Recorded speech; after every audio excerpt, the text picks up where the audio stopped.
শুধু একটি দল ডিসেম্বরে ভোট চায়, ভালোভাবে সংস্কারে লাগবে আরও 6 মাস। জাপানের প্রধান উপদেষ্টা অভিন্ন চ্যালেঞ্জ মোকাবিলায় এশিয়ার দেশগুলোকে একসঙ্গে কাজ করার আহ্বান। পাচারে অর্থ ফেরানো উদ্যোগ, বাজেটে থাকছে বিশেষ কর্মকৌশল। ইতিবাচক বলছেন অর্থনীতিবিদরা।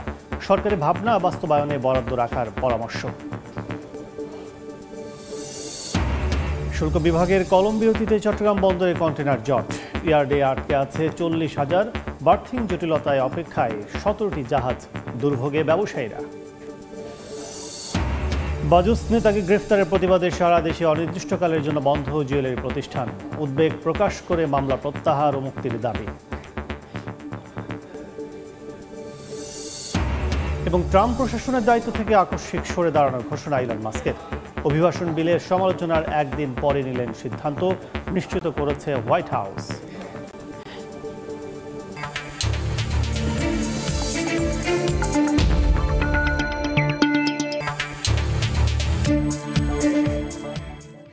দেখছিলেন শিরোনাম। আমন্ত্রণ জানাচ্ছি দেশ ও দেশের বাইরের অর্থ বাণিজ্যের নানা খবর নিয়ে আমাদের নিয়মিত আয়োজন এ সময়ের বাণিজ্যে। আপনাদের সঙ্গে আছি আমি কাজল আব্দুল্লাহ। শুধু একটি দল ডিসেম্বরে নির্বাচন চায়, ভালোভাবে সংস্কারে লাগবে আরও 6 মাস। জাপানে নিক্কেই ফোরামের উদ্বোধনী দিনে এ কথা বলেছেন প্রধান উপদেষ্টা। বিচার, সংস্কার ও নির্বাচন এই তিনটি অন্তর্বর্তী সরকারের প্রধান কাজ বলে উল্লেখ করেন তিনি। জাপানে অনুষ্ঠিত 30তম Nikkei Forum Future of Asia সম্মেলনের উদ্বোধনী অধিবেশনে প্রশ্নোত্তর পর্বে অংশ নিয়ে তিনি আরও জানান, তার রাজনৈতিক অভিলাষ নেই, নির্বাচিত সরকারের কাছে ক্ষমতা হস্তান্তর সরকারের প্রধান কাজ। অভিন্ন চ্যালেঞ্জ মোকাবিলায় এশিয়ার দেশগুলোকে একসঙ্গে কাজ করার আহ্বান জানিয়েছেন তিনি। টোকিও থেকে বিস্তারিত জানাচ্ছেন নাজমুস সালেহি। জাপানের টোকিওতে নিক্কেই ফোরামের 30তম আসরের উদ্বোধনী অনুষ্ঠানে যোগ দেন প্রধান উপদেষ্টা ডক্টর মোহাম্মদ ইউনুস। প্রথম সেশনে স্থানীয় সময় সকাল 9টার দিকে অসহিষ্ণু বিশ্বে এশিয়ার চ্যালেঞ্জ শিরোনামে বক্তব্য দেন প্রধান উপদেষ্টা। বক্তব্যে বাংলাদেশের জুলাই অভ্যুত্থান, রোহিঙ্গা সমস্যা সহ নতুন বাংলাদেশ গড়ার স্বপ্ন তুলে ধরেন। সহযোগিতা চান জাপান সহ এশিয়ার দেশগুলোর। People's empowerment and grassroots leadership matters more than ever. Asia must offer not just economic strength, and I hope for continued peace, stability, and coexistence in South Asia and beyond.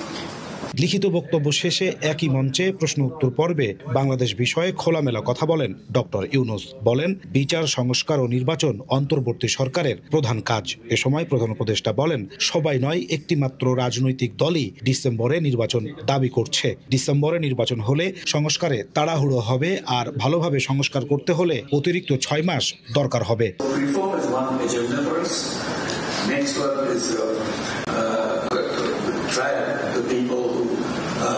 Perpetrators of all crimes that was committed.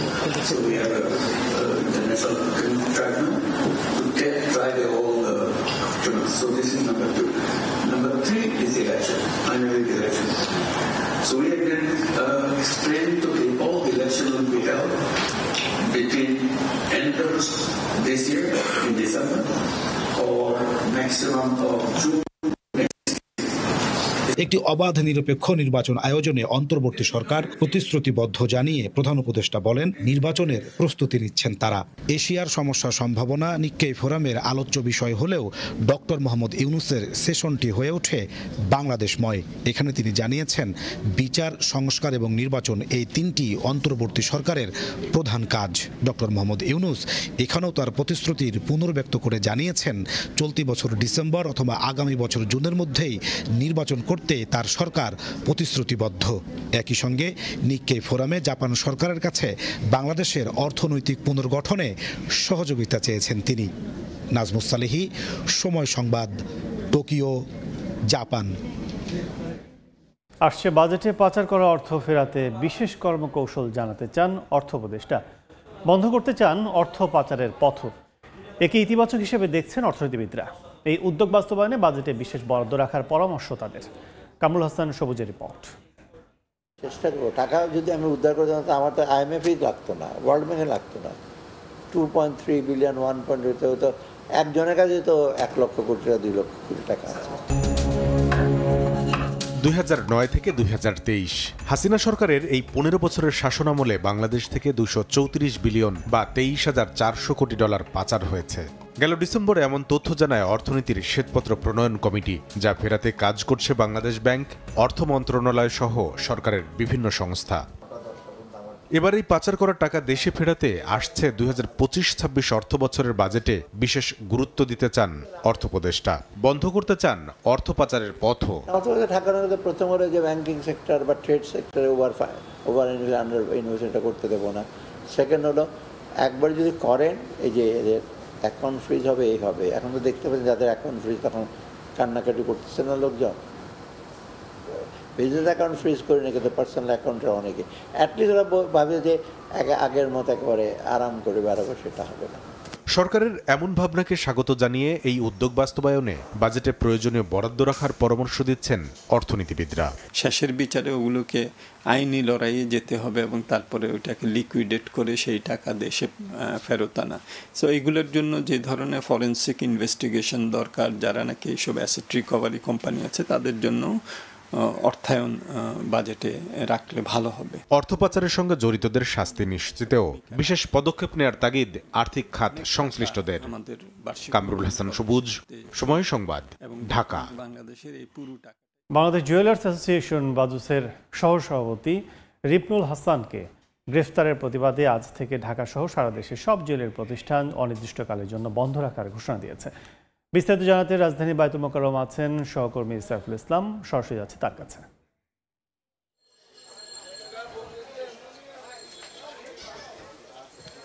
Bangladesh jewellery association বাজুসের সহসভাপতি রিপনুল হাসানকে গ্রেপ্তারের দাবিতে আজকের মতো, যেহেতু ঘোষণাটি গতকালকে ছিল, আজকের মতোই কিন্তু শুধুমাত্র বায়তুল মোকাররমে নয়, আমরা রাজধানীর বেশ কয়েকটি এরিয়া ঘুরেছি। আমি যদি নিউ মার্কেট বা ধানমন্ডি বা বাংলা মোটর থেকে শুরু করে বেশ কয়েকটি এলাকা আমরা ঘুরে দেখেছি। সব জায়গায় কিন্তু অনির্দিষ্টকালের জন্য তাদের যে জুয়েলারি ব্যবসা প্রতিষ্ঠান সেটি বন্ধ রেখেছেন।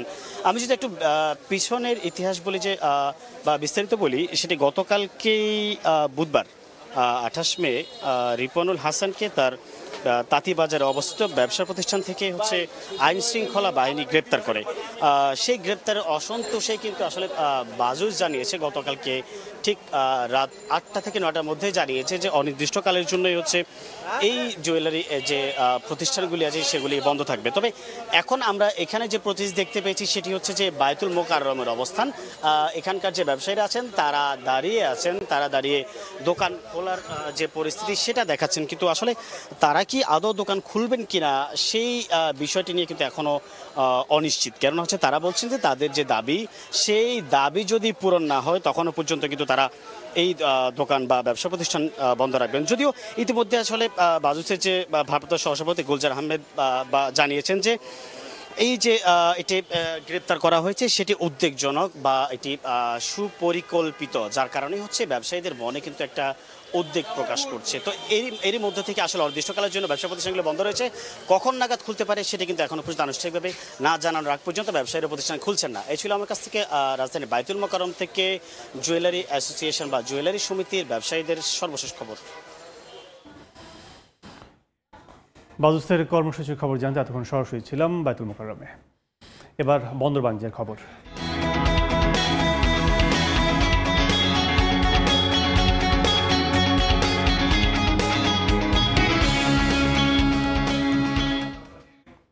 শুল্ক বিভাগের লাগাতার কলম বিরতির ফলে চট্টগ্রাম বন্দরে তৈরি হয়েছে কন্টেনার জট। বিভিন্ন ইয়ার্ডে আটকে আছে 40,000-এর বেশি কন্টেনার। বার্থিং জটিলতায় বন্দরে ভিড়তে পারছে না 17টি জাহাজ। চরম দুর্ভোগে পড়েছেন গার্মেন্টস ব্যবসায়ীরা। আশরাফুল আলম মামুনের ক্যামেরায় বিস্তারিত জানাচ্ছেন কমল দে। 53,518 কন্টেনার ধারণ ক্ষমতা চট্টগ্রাম বন্দরে সবশেষ 27 মে 45,377 টিউস কন্টেনার রয়েছে। পণ্যবাহী যানবাহন চলাচলের সুবিধার্থে বন্দরের ইয়ার্ডে 30% জায়গা খালি রাখতে হয়। মনের উপর খরার ঘা যেটি যুক্ত হয়েছে সেটি হলো আমাদের এখানে ড্যামারের যে চার্জ সেটি কিন্তু 4 গুণ বাড়িয়ে দেওয়া হয়েছে।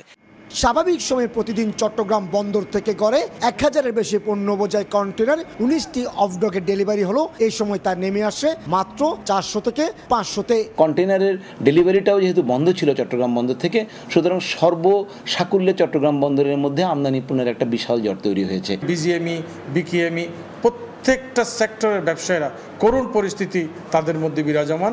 মূলত দাবি আদায়ের আন্দোলনের অংশ হিসেবে গত 2 সপ্তাহ ধরে কলম বিরতি কর্মসূচি পালন করছিল শুল্ক বিভাগের কর্মকর্তা কর্মচারীরা। আর তাতে দেশের আমদানি রপ্তানি বাণিজ্যে মারাত্মক অচলাবস্থার সৃষ্টি হয়। জটটা সৃষ্টি হয়েছে, সেই জটটা ক্লিয়ার করার জন্য বন্দর প্রয়োজনে ইউজারদেরকে ইউজ করে যত তাড়াতাড়ি সম্ভব এগুলো ক্লিয়ার করে দেওয়া। তবে পরিস্থিতি সামাল দিতে প্রতিদিন অন্তত 5000 কন্টেনার ডেলিভারি লক্ষ্যমাত্রা নির্ধারণ করেছে বন্দর কর্তৃপক্ষ। অনুরোধ করব কনসাইনারদেরকে, ইম্পোর্টারদেরকে যাতে তাদের দ্রুত কন্টেইনার এবং কার্গো নিয়ে যায়, যাতে বন্দরের জট না হয়। বর্তমানে চট্টগ্রাম বন্দরের প্রধান জেটিতে 9টি এবং বহির্নোঙরে 17টি কন্টেনারবাহী জাহাজের অবস্থান রয়েছে। বন্দরের অভ্যন্তরে যেমন কন্টেনার জট সৃষ্টি হচ্ছে, তেমনি ঘন্টার পর ঘন্টা রাস্তায় অলস দাঁড়িয়ে থাকছে পণ্যবাহী ট্রাক, কাভার্ড ভ্যানগুলো। আর এর ফলে সৃষ্টি হচ্ছে তীব্র যানজটের। কমল দে, সময় সংবাদ, চট্টগ্রাম। দর্শক, এবার জানাবো পুঁজিবাজারের খবর। সপ্তাহের শেষ কার্য দিবসে ঢাকা স্টক এক্সচেঞ্জ ডিএসইতে সূচকের নেতিবাচক প্রবণতা দিয়ে চলছে লেনদেন। সবশেষ বাজার পরিস্থিতি জানাতে সরাসরি নিয়ে যাচ্ছে ডিএসইর ওয়েবসাইটে। আমরা যদি দর্শক গত সপ্তাহের পরবর্তী থেকে যদি জানাই, সেটা হচ্ছে নিম্নমুখী প্রবণতায় কিন্তু শেষ ধারা অনুযায়ী কিন্তু এই সপ্তাহে কার্যক্রম শুরু করে দেশের পুঁজিবাজারের প্রধান এই পুঁজিবাজার ঢাকা স্টক এক্সচেঞ্জ।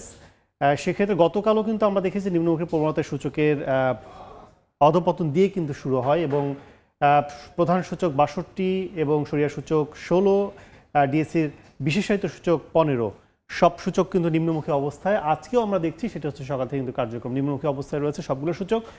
18 পয়েন্ট কমে ডিএসইর প্রধান সূচক ডিএসই এক্স অবস্থান করছে 4597 পয়েন্টে।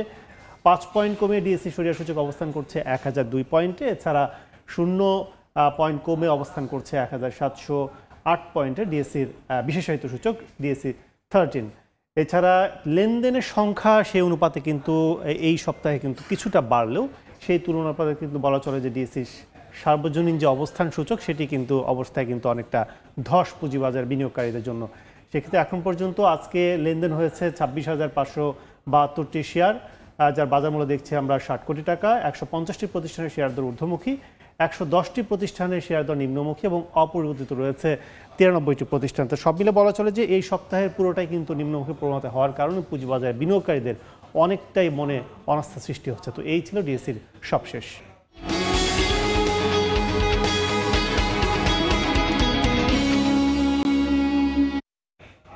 ঈদুল আজহার সামনে রেখে গবাদি পশুর পরিচর্যায় ব্যস্ত সাতক্ষীরার খামারিরা। তবে গোখাদ্যের দাম বাড়ায় ন্যায্য মূল্য পাওয়া নিয়ে অনিশ্চয়তা। মমতাজ আহমেদ বাপির পাঠানো তথ্য, ছবি নিয়ে রিপোর্ট। কুরবানির ঈদ সামনে রেখে শেষ মুহূর্তে গবাদি পশুর বাড়তি পরিচর্যায় ব্যস্ত খামারিরা। দেশি ও সংকর জাতের পশু হৃষ্টপুষ্ট করছেন সাতক্ষীরার খামারিরা। খাওয়ানো হচ্ছে প্রাকৃতিক খাবার, তবে গোখাদ্যের মূল্য বৃদ্ধির কারণে হাটে ন্যায্য মূল্য নিয়ে চিন্তিত তারা। অন্যদিকে বেশি দামে পশু কিনে দুশ্চিন্তায় ব্যাপারীরা। খাদ্য খাবার দিয়ে মানে লোকজনের প্রতিদিন 300 টাকা খরচ। আগের বছর লস, ক্ষতিগ্রস্ত হয়ে গেছে। খাবারের যেভাবে দাম, খাবারের দাম তো কমে না, এদিকে গরুর দাম কমে গেছে আর কি। গরুর খাবারের উপরে যদি একটু সরকার কোনো চিন্তাভাবনা নেয়, তাহলে স্থানীয়ভাবে আমরা অনেক লাভবান হব। প্রাণী সম্পদ বিভাগ বলছে কুরবানির হাটে সব ধরনের প্রস্তুতি নেওয়া হয়েছে। কাজ করবে 15টি মেডিকেল টিম। 9 সদস্য বিশিষ্ট একটি কমিটি গঠন করা হয়েছে। এখানে বাজারটাকে পর্যালোচনা করা, বাজারে কোনো সমস্যার সৃষ্টি না করা, এবং এখান থেকে আরেকটা নির্দেশনা আসছে যে ক্যাশলেস ডিজিটাল করে বিক্রয়। বাজার থেকেই একটা অ্যাকাউন্ট খুলে সেই অ্যাকাউন্টের মাধ্যমে কিন্তু তারা লেনদেন করতে পারে। প্রাণী সম্পদ বিভাগের তথ্য মতে এবছর সাতক্ষীরায় 1,06,000টি পশু প্রস্তুত আছে। সময় সংবাদ, সাতক্ষীরা। তৈরি পোশাক শিল্পকে এগিয়ে নিতে জ্বালানি সংকট দূর করার পাশাপাশি নতুন কৌশল সাজাতে চান উদ্যোক্তারা। কয়েক বছরের মধ্যে $100 বিলিয়ন রপ্তানির লক্ষ্য তাদের। নির্বাচনকে সামনে রেখে চট্টগ্রামে অনুষ্ঠিত সম্মিলিত পরিষদের প্যানেল পরিচিতি সভায় কথা বলেন বিজেপি নেতারা। ফেরদৌস লিপের রিপোর্ট। সহযোগিতা আশা করব। চট্টগ্রাম নগরীর খুলশীর বিজিএমইএ ভবনে বিজিএমইএ নির্বাচনকে সামনে রেখে বুধবার অনুষ্ঠিত হয়েছে সম্মিলিত পরিষদের প্যানেল পরিচিতি সভা। এতে অংশ নেন চট্টগ্রামের পোশাক শিল্প মালিকরা। অনুষ্ঠানে সম্মিলিত পরিষদের প্রার্থীদের পরিচয় করিয়ে দেওয়ার পাশাপাশি তুলে ধরা হয় প্যানেলের ইশতেহার। নেতারা বলেন, তৈরি পোশাক শিল্পে বিদ্যমান বিদ্যুৎ, জ্বালানি নিরাপত্তা, বন্দর, কাস্টমস জটিলতা ও বন্ধ কারখানা চালু সহ নানা সংকট মোকাবেলায় বলিষ্ঠ ভূমিকা রাখতে চায় সম্মিলিত পরিষদ। সবচেয়ে বেশি কাজ করব 2P মডেলের উপর, সেটা হলো power sector and man power. অপার সম্ভাবনা আছে, যেহেতু এলডিসি গ্রেশন করছে, এগুলো সংকট কিন্তু সম্ভাবনায় পরিণত করা যায়। এ সময় সম্মিলিত পরিষদ নেতারা বলেন, $100 বিলিয়ন তৈরি পোশাক শিল্পের যে স্বপ্নযাত্রা তা পূরণে দরকার দক্ষ ও অভিজ্ঞ নেতৃত্ব। দক্ষতা অর্জনকারী এবং নবীন একটা গ্রুপ আছে আমার সাথে, যারা ব্যবসায় অভিজ্ঞ। সম্মিলিত পরিষদকে যদি সুযোগ দেওয়া হয় তাহলে আমরা এই রপ্তানি বাণিজ্য 100 বিলিয়নে উন্নতি করব। বিজিএমইএ এর নির্বাচনে জয়ী হলে শিল্প রক্ষায় এই খাতের সবাইকে ঐক্যবদ্ধ করারও প্রতিশ্রুতি দেন সম্মিলিত পরিষদ। ফেরদৌস লিপি, সময় সংবাদ, চট্টগ্রাম।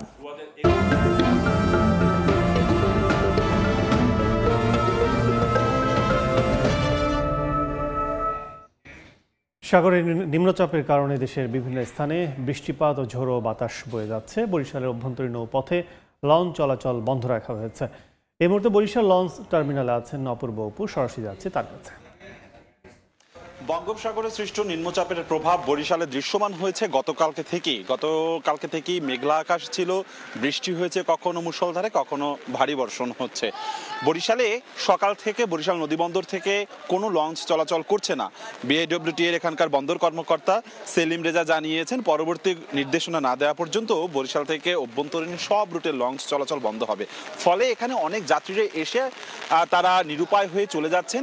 আপনি জানেন যে বরিশাল থেকে এমন অনেক রুট রয়েছে, মেহেন্দিগঞ্জ, হিজলা, পাতারহাট সহ ভোলা সহ অনেক রুট রয়েছে যেখানে আসলে সড়ক পথে যাবার ব্যবস্থা নেই। বিশেষ করে মেহেন্দিগঞ্জে তারা বাধ্য হয়ে লঞ্চে যায়, কিন্তু লঞ্চ চলাচল বন্ধ রয়েছে সকাল থেকে। ফলে যাত্রীরা ভোগান্তিতে পড়েছেন। অন্যদিকে সকাল থেকে বরিশালে বৃষ্টি হচ্ছে এবং বৃষ্টির ফলে যারা কর্মমুখী মানুষ ঘর থেকে বেরিয়েছে তাদের ভোগান্তিতে পড়তে হচ্ছে।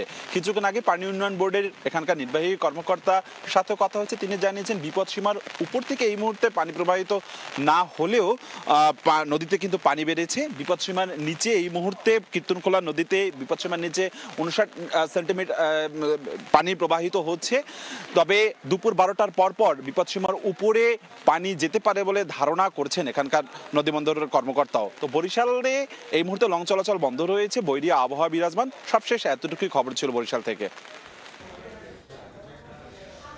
প্রতিকূল আবহাওয়ার খবর জানতে এখন সরাসরি ছিলাম বরিশাল লঞ্চ টার্মিনালে। Money back guarantee offer campaign নিয়ে এলো শিল্প গ্রুপ আরএফএল এর ইলেকট্রনিক্স ব্র্যান্ড ভিশন। বুধবার রাজধানী গুলশানের একটি হোটেলে এই ক্যাম্পেইন উদ্বোধন করেন প্রতিষ্ঠানটির ব্যবস্থাপনা পরিচালক RN পাল। এই অফারের আওতায় ক্রেতারা এয়ার কন্ডিশনার কেনার 1 মাসের মধ্যে যদি পণ্যটি নিতে সন্তুষ্ট না হন তবে পুরো টাকা ফেরত পাবেন। এসির বাজারে গ্রাহক আস্থা অর্জনে এমন উদ্যোগ শুধু ভিশনই নিয়েছে বলে জানানো হয়।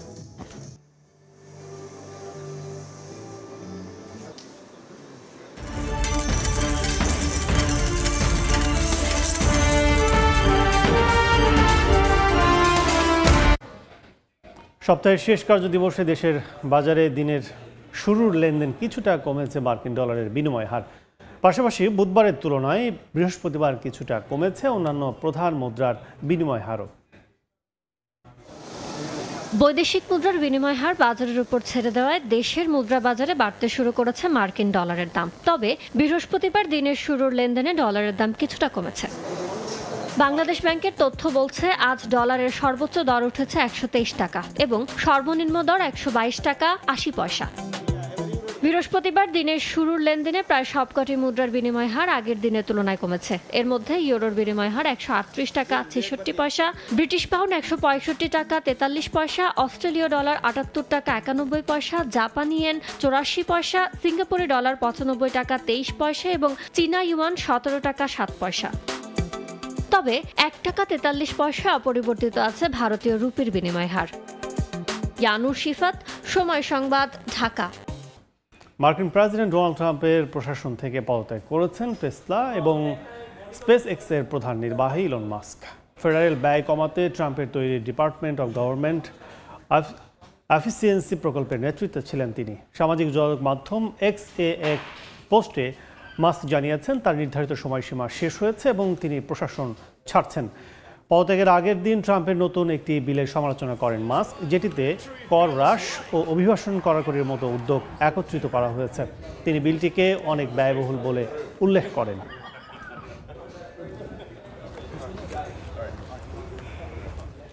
এ পর্যায়ে শীর্ষ সংবাদগুলো জানিয়ে দিচ্ছে আরেকবার। শুধু একটি দল ডিসেম্বরে ভোট চায়, ভালোভাবে সংস্কারে লাগবে আরও 6 মাস। জাপানের প্রধান উপদেষ্টা। অভিন্ন চ্যালেঞ্জ মোকাবিলায় এশিয়ার দেশগুলোকে একসঙ্গে কাজ করার আহ্বান। পাচারের অর্থ ফেরানো উদ্যোগ, বাজেটে থাকছে বিশেষ কর্মকৌশল। ইতিবাচক বলছেন অর্থনীতিবিদরা। সরকারের ভাবনা, বাস্তবায়নে বরাদ্দ রাখার পরামর্শ। এবং শুল্ক বিভাগের কলম বিরতিতে চট্টগ্রাম বন্দরে কন্টেনার জট, ইয়ার্ডে আটকে আছে 40,000। বার্থিং জটিলতায় অপেক্ষায় 17টি জাহাজ, দুর্ভোগে ব্যবসায়ীরা।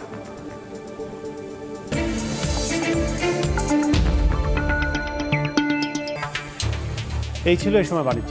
সঙ্গে থাকুন সময়।